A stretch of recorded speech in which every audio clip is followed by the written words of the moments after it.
கல்யாணம் ஆன புதுசுல நாங்க செப்பரேட்டா வீடு எடுத்துட்டோம். அன்னைக்கு தான் ஆஃபீஸ்க்கு போறோம். அவரு கல்யாணத்துக்கு முன்னாடி ஃப்ரெண்ட்ஸ் கூட ரூம்ல இருந்தாரு. அன்னைக்கு 2 பேருமே ஆஃபீஸ்க்கும் கிளம்பிட்டோம். மேரேஜ் ரிச்சுவல்லாம் முடிச்சுட்டு நான் ஷிஃப்ட் முடிச்சுட்டு வீட்டுக்கு வந்து தூங்கிட்டேன். இவர் வரவே இல்லை. எனக்கு ஒரு 2:30க்கு முழிப்பு வந்து பார்த்தா இவர் பக்கத்தில் இல்லை, வீட்டுக்கும் வரல. சரி நான் இமீடியட்டாக கால் பண்ணுவோம் அப்படின்னு கால் பண்ணாலும் கால் இவர் பிக் பண்ணவே இல்லை. இவருக்கு ஒரு ஹேபிட் இருக்கு. வீட்டுக்கு வந்த உடனே ஃபோன் டிஎன்டியில் போட்டு தூங்கிடுவார். இவர் மறதியில் என்ன இங்கே கல்யாணம் முடிச்சிருக்கோம், இங்கே ஒரு வீடு எடுத்திருக்கோம், இங்கே வரணும்னு தெரியாமல் 2 வீட்டில் போய் தூங்கியும் ஆச்சு. நான் ஃபோன் பண்ணாலுமே அவருக்கு ரீச்சும் ஆக மாட்டேங்குது. அவரோட ஃப்ரெண்ட் நம்பருமே எனக்கு இல்லை. நானும் என்னென்னமோ பண்ணுறேன், வீட்டுக்கு கால் பண்ண வீட்டுக்கு சொன்னாலுமே எல்லாரும் பயந்துருவாங்க. என்ன பண்ணுறதுனே தெரியல. கல்யாணம் ஆனது மறந்து முதல் குற்றம். அதுக்கப்புறம் நீங்கள் ஒரு வீட்டுக்குள்ள தனியாக கொடுத்துட மீட்டிங்கன்னு மறந்துருக்கீங்க, 2வது குற்றம்.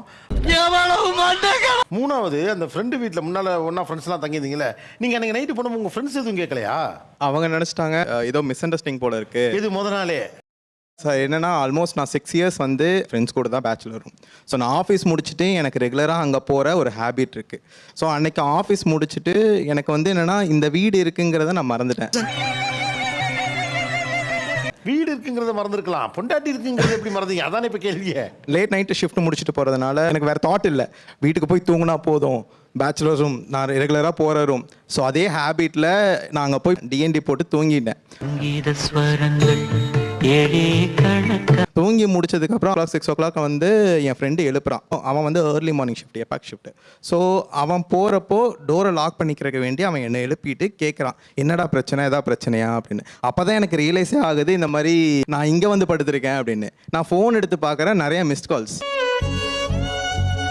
நான் அதுக்கப்புறம் தான் அவங்களுக்கு கால் பண்ணி கேட்டேன், என்னாச்சு, நான் மறந்தீங்க வந்துட்டேன். தம்பி நான் பல மறதி கதை கேள்விப்பட்டிருக்கேன். நீ மாறவே மாட்டியாடா. அது எப்படிப்பா உடம்போட ஊர்ல